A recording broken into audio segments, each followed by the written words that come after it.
Hey guys, it's Gus, and this is my MOD23 Hunter Ranger Striker build. And the very first thing we're going to do in here is I'm going to start attacking, get the stats up, because everybody wants to be doing hunts, but they're here helping me with my stats. Because we got a runic aura, we got an aspect of the pack. If the tutor can get a little bit closer, where's that tutor at? Where's that tutor at? There's the class in session. Thank you so much, Zerial. So this is what the stats look like with no buffs. Actually, I do have the Sunlord's Gift Elixir there. We're going to do Sunlords, Flask of Potency, rank 3 plus 1, Ratatouille, a Legacy Sorbet, Scroll of Fate of Recovery, and we're going to use the Invocation Blessing until we get the little hammer. That's the 1,000 strength or 1,000 power. Now, that's what they look like this. Now I'm going to start attacking. And I'm going to start attacking until I get 10 stacks on the little blue helmet icon. That's for the new helmet saying that you have 10 full stacks of crit strike. Oh, and I have to redo it because we just got a, this is a PS4 bug. It's really annoying. When you go to your stats, okay, let's see if it works now. And as you, combat advantage was almost 90%. Crit strike was capped, power is capped. There you go. And then crit severity is my low stat at 86.6, accuracy 73.7. You guys, thank you so much, Zerial. Thank you so much, Long Pipe. Thank you so much, Evil. Hey, thanks, Riddick. Enjoy your hunts. I'll see y'all soon. So now I'm gonna leave the group, and they're all gonna leave, and they're gonna go back hunting. And I'm gonna unsummon this guy because he's annoying. So, this is a striker build. Why am I using a striker build? Well, there's three reasons why. Strikers have more damage potential with HRs in Mod 23. So if you have the strongest build possible, you're going to go with the striker. It's not the cheapest though, I'll get into that. It's also much more utility. So if you have an augment build and you're asked to go a Black Death Scorpion or a Tutor or a Spine Devil, your build goes straight to shit, right? So when you have a striker build, you can also run a support companion as well. And when you're soloing, a striker build is amazing. You'll never want to go back to augment if you're using a striker build. It's everything about it's amazing except its cost. Now, augments are great too. There's nothing wrong with augments. If you have an augment build now and it's probably working great. There's really no content that requires a striker build. I tend to help a lot of people get through content for their first time, and usually that means I have to pull more than my weight because a lot of times they don't make it to the end. So I have to be as strong as I can to help people. And so I'm trying to make the strongest build possible. So I'm using a striker. Now, first things first. Oh, before I go further, I have to give full credit to the HR Discord as well as Rainer. Rainer's character builder is amazing. If you go to Google and type in Rainer character builder, it's the first thing that pops up, and that will let you fine tune your stats without wasting a ton of resources getting the wrong insignia or wrong enchants. So you got to use it. And then the HR Discord, very little of this is my own thoughts. It's really a collective effort because I don't think one human being could figure out the best build in the world by themselves because there's millions of possibilities. So let's begin. So the first thing is the class. I am a Gith, right? Gith is pretty good. I think the best class in the game is Drow, but generally the tank is the Drow. And this build is single target end game, which means 10 man. There's nothing here really about 5-man content because 5-man content in the current state of the game isn't really something you have to build maxed out for because it's not that challenging once you start getting experience. So this is for 10-man content.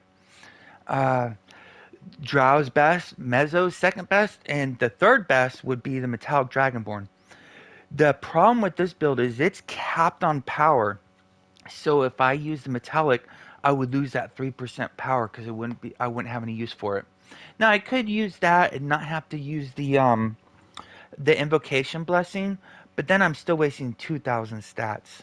But you do get a ton of heals and you do get incoming healing, so there's that. Plus, they're really big and no neck, so it's up to you. But I'm using the GIF, which I think is the next best.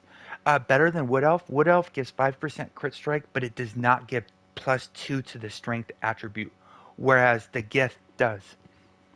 Uh, the first piece of gear is the Serene Hood. I think every build is going to be very close to identical to this build, so um, eh, everybody's going to be wearing this basically. The Serene Hood gives 10%. Uh, Whenever you hit, you get a 1% crit up to 10 stacks. They don't refresh, so you're not, as an HR in single target, you might have 7, 8, maybe 9%. Sometimes you have 10, but most of the time you won't have a full 10% crit strike from this helm.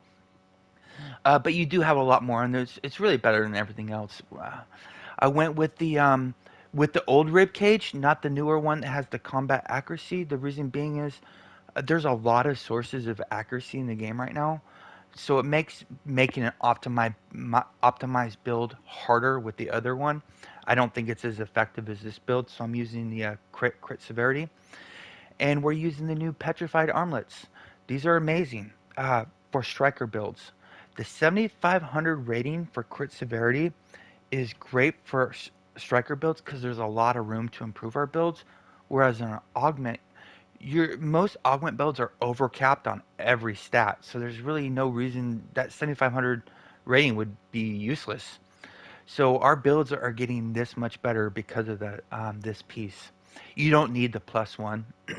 Also, these are very expensive. They cost a lot of whiskers, so hopefully the whiskers sources increase or the whisker price decreases, so these become more affordable to everybody. But I was lucky when I crafted it and got the plus one, so I didn't. That's the only reason I have a plus one. I never would have paid that much. There's two versions. One gives a higher crit strike and a lower combat advantage. Take the higher combat advantage than the lower crit strike. Because on this build, it's actually over 120 crit. That vexes me because that's not efficient. People think green is good. Green is bad. Green means you're over and wasting stats. Your build is not as efficient as it could be. The problem is if I take off something to lose that 120 crit, the build becomes less powerful. For example, I could put on the 3000 accuracy boon instead of the 3000 crit boon. So instead of 2880 crit, I could have 3000 accuracy, but the 2880 crits stronger than the 3000 accuracy. So we're using the petrified armlets. All these have the accuracy +1 armor kits. For the weapons, you're going to get MC weapons. You do not need the new ones. You could use the MC3. Very affordable on PS4 Auction House. And you don't need the plus ones either. I have the +1 new ones because I'm a sweaty endgamer. And I need all the damage I can get. So I got the plus ones. But you can use the MC3 and you don't need +1. Offhand modification, it's a no-brainer. It's aim strike. It's our best at will. Then for offhand modification for our offhand, you're going to use action point gain. I believe it's more, for me, it's more effective than recharge speed. It might be different for you though. So you do what feels best for your build. And combat advantage. I know I could put 7 more points in there, but I actually, it would fit in the build and make the build a little bit stronger. I'm just not spending all the resources on that 7. And then we're not using the new boots. We're using the Wasteland Wanderers. The new boots are 5% outgoing damage, but the problem with that is it's like a 30% crit avoidance decrease. So if you get this build, if you're making an optimal DPS build, you're not very high on defense. So you're already squishy enough as it is, and those boots will increase the chances of you getting one shot. That's not worth 5% damage to me, anyways. If you don't, this has the Claw of Bahamut on it. If you don't have a Claw of Bahamut, that's fine. Most people don't. Just use another accuracy. There's plenty of room in this build for more accuracy. And we're using the 3 journals. We're going to use those journals until they nerf, if, when, and how they nerf the Band of Air. We're going to use the journals. Uh, the reason being is every time you hit and you crit, you get a proc. That proc can proc the Band of Air. We hit super slow, right? Our at will is super slow. It's 1 second. I mean, that's insanely slow. So if every time you crit, you get 2 hits per second. So we just increase our odds of proccing the Band of Air from once every second to twice every second, assuming we crit every time. And then uh, you'll want to use the Flayed and not the Darken. The Flayed actually gives more damage in this build than the Flayed than the Dark. The Flayed gives more damage than the Darken does. We still got the demo set on here. You don't have to use the demo set. There's plenty of other sets that arguably maybe even better. Like the Vistani is a better set. The problem is with the Vistani is you really got to have a group that's you need it for. The Apocalypse set is even better, but you got to have a group it's waiting for. The Music Box set is arguably better in most situations. There's the new artifact set that people say that's from the lockbox, the Dragonbone set, that a lot of people really enjoy, or are saying not enjoy, but they're saying it's great for HRs. There's some faults with it though, and then there's the new set we can get from the campaign store. That's the best one. That's the one that gives 7.5% stats. That's the strongest set out there. The problem is if you use that set in the journals, you don't have any debuff artifacts, and you can't make a build without a debuff artifact. And if I'm using this build and they ask me to go on something, the hoster asks me to go on something other than demo, I'm taking out the journals and I'll use whatever they want. I don't care. They're hosting. This is just the most optimal build I can make. Um, we got the Soothsayer's Ring. That's the 7% crit strike, and that's dependent on the amount of health. So if you're at 100% health, you get a 7% crit strike. In the current state of the game, you're either at 100% health or you're dead. So you're almost always going to have a 7% crit from that. Band of Air, no brainer. All four of these gears, +1 combat advantage. We're still using the 5% combat advantage shirt. You want to get the one with the two offensive stats, the accuracy and crit strike. Now, we could get the shirt that has the bonus with the pants, right? Uh, but the problem with that is those 3,000 offensive stats and 1,500 awareness, we can't use the 1,500 stat. Well, actually, we could. We could just take off the invocation blessing and replace it with the accuracy invocation blessing, but we can't use the crit strike. We're actually over on this build with crit, so there's really not enough room for all those stats. And 5% combat advantage is arguably better than the 3,000 stats, anyways. So we're staying with the 5%.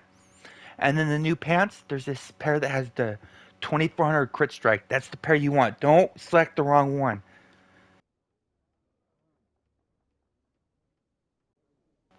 Sorry, I had to clear my throat. So you want the crit strike pants. Stats, you're gonna put every single thing into strength and dexterity. Yes, I know it says I'm way over on crit, but that's because I don't have a companion summoned. Let's go and summon a companion. So now the stats even themselves out. Enhancements, of course, you're going to use the Rage of Flames Double Precision, but if you're fighting dragons, go and take off the Rage of Flames and go and use the Dragon Slayer Overload from the Guild Hall. What's great is if you have more than one in your inventory, if you take off this, put it in your inventory, it will refresh the timer so it will last almost forever. And Devil's Precision, Rage of Flames, of course, we're sticking with the Poison Thorn. Movement speed, arguably the most powerful offensive and defensive stat in the game. The reason being is off, movement lets you get to the enemy faster for attacking. Movement lets you get out of the red faster so you don't die. Such a great stat. There's not enough of it. Utility is Forte. All four are defense garnets. Now, offense, we have 2 accuracy, 1 combat advantage, and a crit severity. That kind of surprised me. I couldn't I couldn't get one that was actually better than that for this build.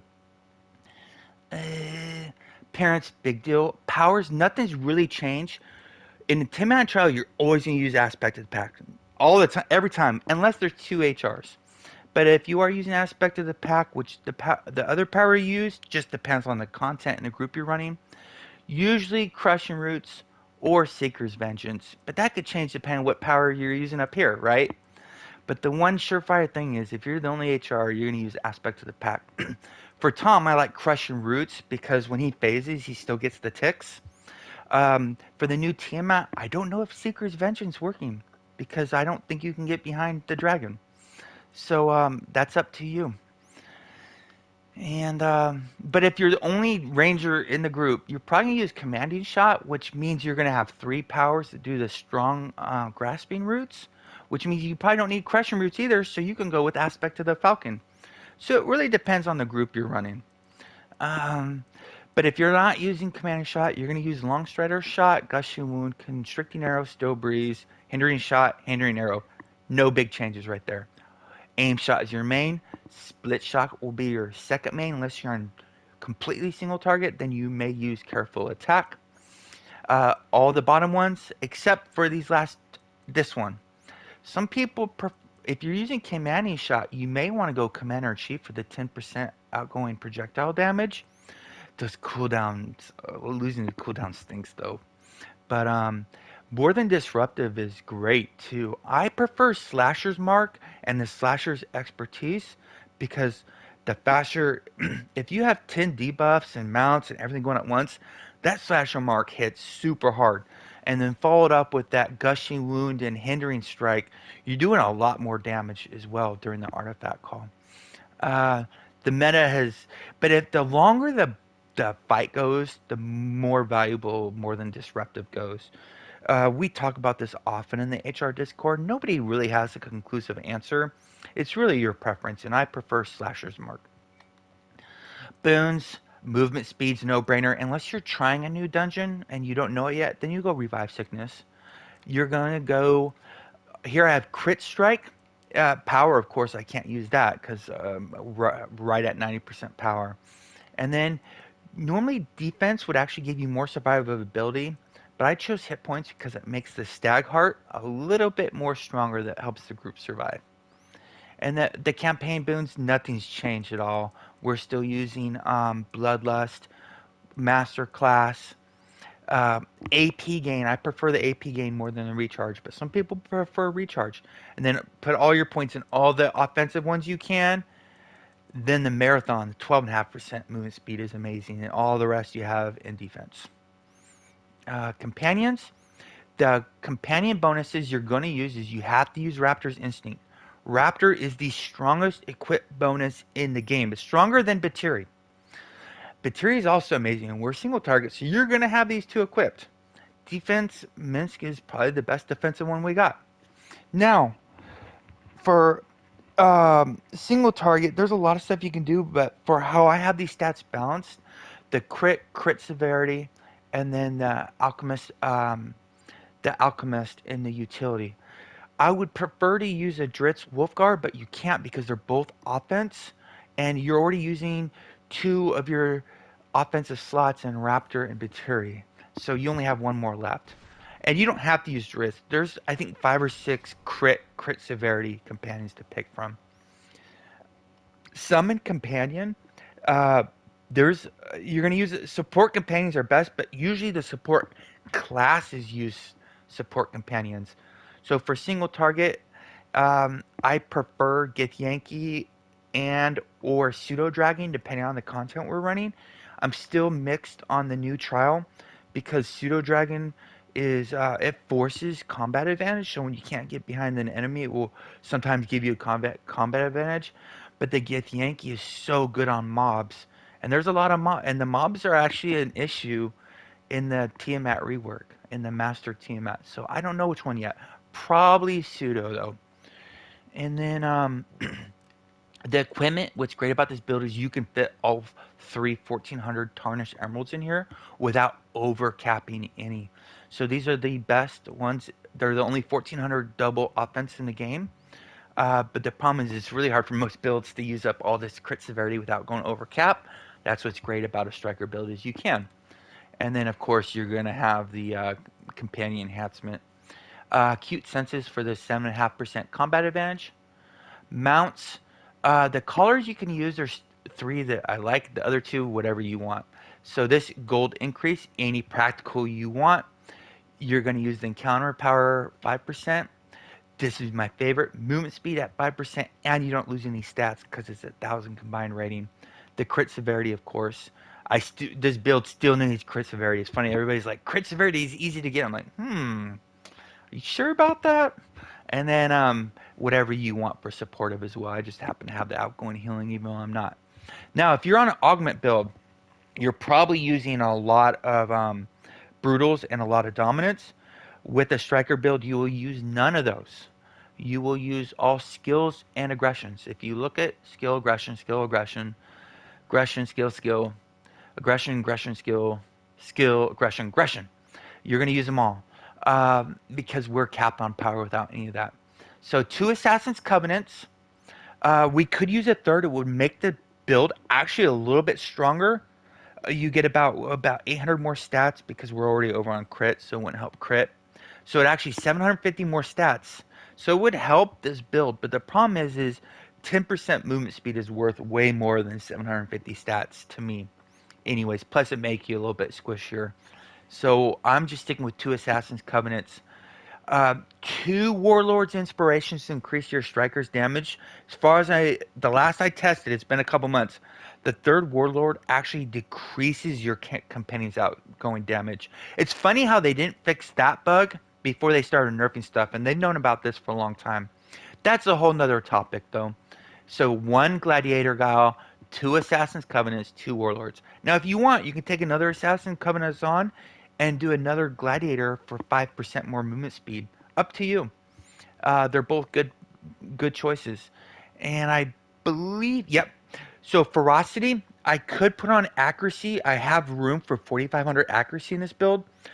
But for now, with the Band of Air, we're going to get more damage from the ferocity. The ferocity gets us more ticks for Band of Air, more hits for Band of Air than any other one of our attacks that we have, I believe. Maybe except for the Bile Thorn, the Poison Thorn.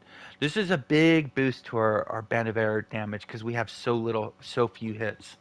But if you don't have the Band of Air, or if they nerf it, or how they nerf it, is we'll probably replace this with accuracy.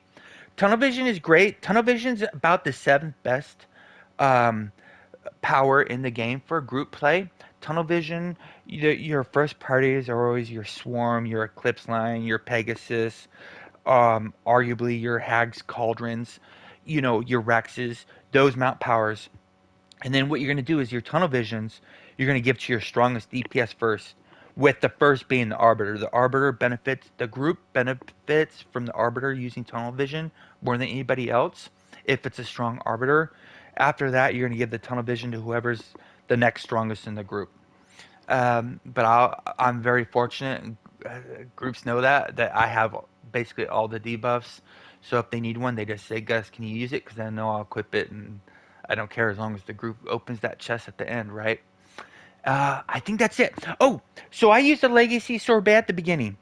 Everybody can. The Legacy Sorbet is not needed at all in this group.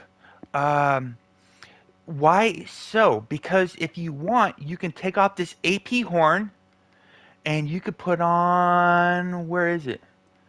You could put on the Forger's box, right? And you can get your other 2% power from anything. You could replace an accuracy with a power, right?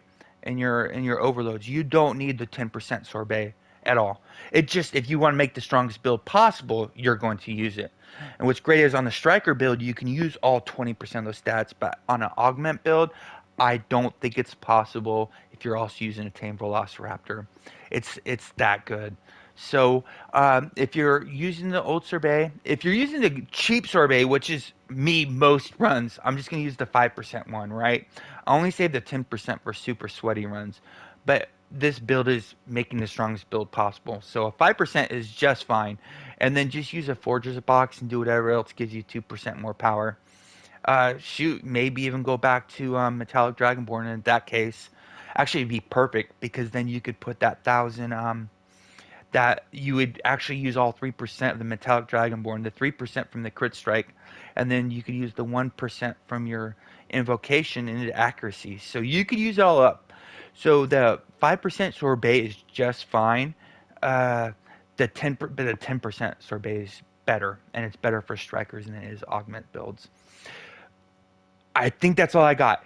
This is version one. There will undoubtedly be improvements to this build over time as we figure out and then new information and we make new discoveries.